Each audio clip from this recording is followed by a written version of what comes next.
Hey, it's Greg on here with MaritimeGardening.com. I'm sorry for the wind. Didn't get a lot of videos. Didn't shoot any video on the weekend. I just went off into the woods for a couple days to unplug. It's just something I got to do every once in a while.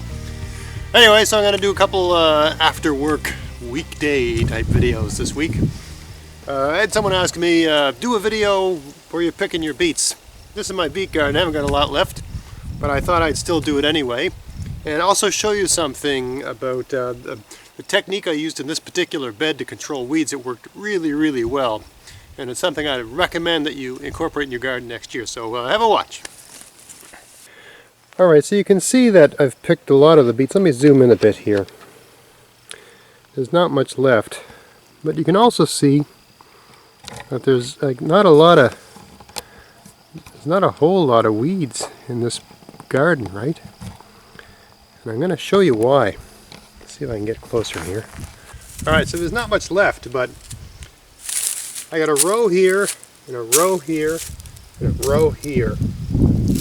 And what I did in between the rows, there's not much of it left. Let's see, I put cardboard. I cut cardboard in strips about 8 inches wide. I just put the cardboard down, and then there'd be a space between the cardboard strips about 1 inch wide. It was probably 3 inches wide. That's too wide in retrospect. But there's a space in between the cardboard about 1 inch wide where you put the seeds in. And then you put some mulch on top of the cardboard to keep it from blowing away. Or you can put rocks on top of it or sticks so you can peg them in, whatever you got to do. But you know, eventually I'm not going to bother removing this. I'm just going to add mulch and leave it for the whole winter and let it break down. But you can see there's really not, I mean, there's the odd weed, right? But I mean, this is, here, I'll film it right now. Let me zoom back out a bit. Again, sorry for the wind. This is a no-till garden, so I mean, this is all the weeding that I'm going to do for the year, right? This is all the weeding I've done here. I'm just going to, I'll pull these. Here's a beet. Not much of a beet, but anyway, I take the greens. Just so as I harvest the beets in this garden, I'll deal with the weeds. Look how they just come out. No problem, right? Everything comes out easily. So about as fast as I can go over this thing, right, I'm weeding. Another tiny beet.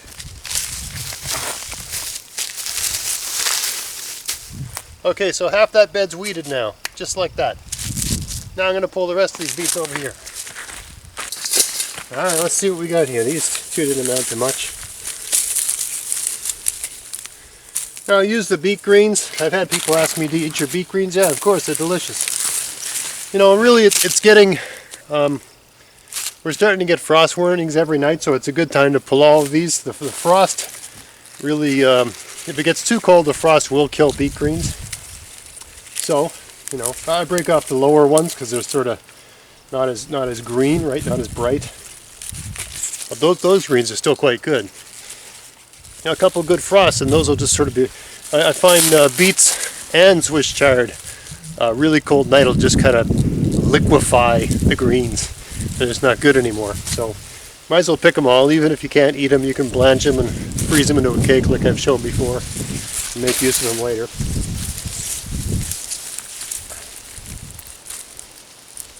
And the different varieties here, I have these sort of round ones like this. Then I got these sort of long. These ones are great for canning. They're really easy to deal with. Right? Anyway, I got fairly good. And all I'm doing here is just picking the beets and weeding as I go. Right? There's a clump of grass came out, no problem. And I just turn the. I don't put the weeds anywhere. I just leave them right up on top. Right? I will pull these weeds. There's a piece of. So there's an area where I had cardboard, and the cardboard's all but gone, right? But there's still no weeds there. The cardboard did an incredible job of keeping the weeds under control.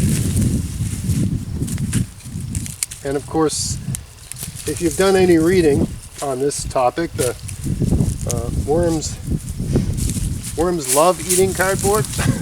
I think there's different theories. From what I've read, the predominant theory is that the corrugated cardboard is held together with a glue that's made out of some sort of starch, like a cornstarch, and the worms just love it. So, I got a row of carrots at the end. I'll leave my carrots. They're still. I don't bother harvesting carrots till, like, you know, late November, early December, when the soil starts to want to freeze. Just before that, it's always close, but yeah, you know, you take them as you need them, of course. You know, harvest the thin. Yeah, half decent carrot there. But really want to leave your carrots in as long as you can. They'll just taste better and better and better. And the frost and the cold won't really bother them. This is a half decent beet. Funny, this one here, right? It got hardly any of it, not much of a top at all, but a good sized beet, right?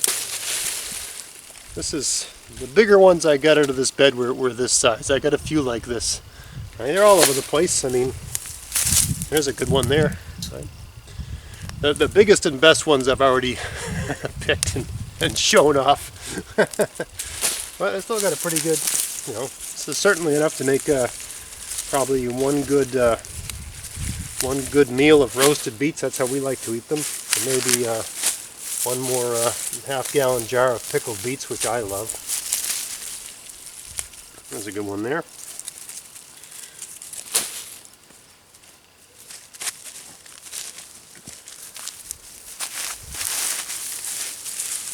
Now, this is just the sort of stuff you chip away during weekdays. I mean, I'm going to have supper in about 10 minutes. I had enough time just to shoot this video and come out and pick these beets, and I'll process these tonight, evening when I'm watching TV. Out one of those kitchens that are open concept, so they got the TV and the island. So I'll put something on I want to watch and deal with all this stuff. You know, have a beer and just do that in the evening, sort of thing.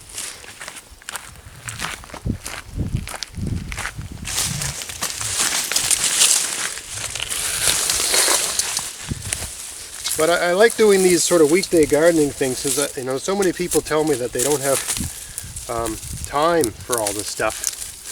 And really, look at the size of that beet. You know, this is really stuff you can just, you know, you zip out in your garden a half hour after work and half an hour in the evening. This time of year is the busiest time of year, and really to stay on top of things, I only have to invest about half an hour a day. You know, if I was living my old urban life, I'd want to spend that exercising or doing something like that anyway, so this is a lot more productive in my opinion. There we go. There's a good one. Yeah, I got a good, not a bad, no harvest. Oh. There goes to nothing. Okay, so we've harvested all our beets, and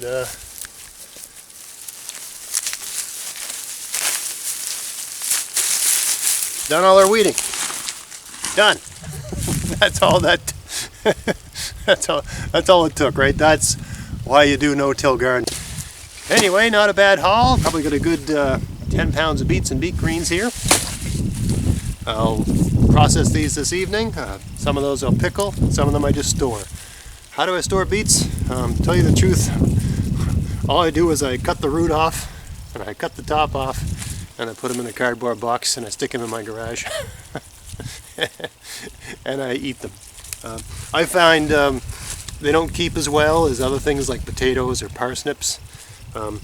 They, you know, over about a month or so they start to get kind of soft. They still taste good, but they get a bit soft. So, you know, of the stored root vegetables that I store, I don't have a proper cold room. I just put things in my garage, which tends to cool down around October, right? It becomes more ideal in November, but it starts to cool down in October. So I just eat these first, right, of all the things I store. I still have carrots in the ground, I still have parsnips in the ground, and they're not coming out till probably December, and depending on how cold it gets. You know, once the ground starts looking like it's going to freeze up, they got to come out. So in terms of, you know, what's going on the plate right now in the kitchen, we're going to just be eating these till they're gone, but this isn't much. If I make 1 jar of pickles, this is about 2 meals worth of beets, maybe 3, the way we eat them. My wife and I love these, right? I really wish I'd planted more. And I think every year, around this time of year, I start jotting down what to do next year. Do this, do that. Don't do this, don't do that. And one thing I'm going to write is to plant more beets. They're really, a top-notch plant. You plant them early in the season. I haven't really done much here, other than I think I added a bit of mulch midway through the season because the mulch had broke down, or maybe the cardboard was blown away. I can't remember, but I really haven't done much here at all. I haven't watered them or anything. They've really just taken care of themselves all season long. And whenever I want some greens, I just take a few off each plant. It doesn't really bother the plant too much. If you take all the greens, it's not good, but I want a nice mess of beet greens. I have this, sort of traditional thing here in Nova Scotia have like fried fish and French fries and beet greens or something like that. So you just take like a couple off for each beet green. So they give you greens all summer long and into the fall, and you don't have to worry about them. And then in the fall you've got this huge haul, right, of all these different beets, and you can store them in a cardboard box if you want, or you can find some way to pickle them, or I'm sure there's plenty of other ways to. I'm sure people use, dehydrate them, or who knows what people do with them, but I just pickle them and store them in a box, and I like them. We like them roasted. Another way to prepare them is you cut them and peel them, and you slice them up, and you just sort of, on really low, you just sort of slowly saute them over about an hour or so, and they build up a fantastic flavor with a little salt and pepper. Anyway, off topic here. I hope that was useful, gave you some ideas for next year. I hope that cardboard thing, that is something that worked really, really well. And I tried 2 different weed suppressing materials. I tried cardboard this year, and I also tried just those leaf bag paper. I found the cardboard worked better. It held up longer, it suppressed the weeds better, and it was less likely to blow away because it's a little more stiff, right? You get a couple of rocks on it and you weigh it down, it tends to stay in place. And certain kinds of boxes, if you break the boxes up, they'll actually make a perfect, sort of smaller boxes that aren't very high. When you open those up and break the end, they'll just make a perfectly long strip that's exactly the right size. Kind of the boxes that they might have potato chips in or something like that. It's a box that's not very high, right? So when you open that up, it's just this long strip. I think it might have been what I used here. I just, tell you the truth, there's a drugstore down the road, and I just fish them out of the dumpster and use them here. Anyway, you just use what you can find, right? Don't make a big production out of gathering materials. Everything should just be stuff you find as you're going from here to there. That's the way I like to make it anyway. That's the way I like to do it. So I hope you found that interesting and gave you some good ideas for next year. And if it did, please like, share, subscribe, and check out my podcast, maritimegardening.com. Until next time, get out there, get at it, have fun in your garden. Thanks for watching.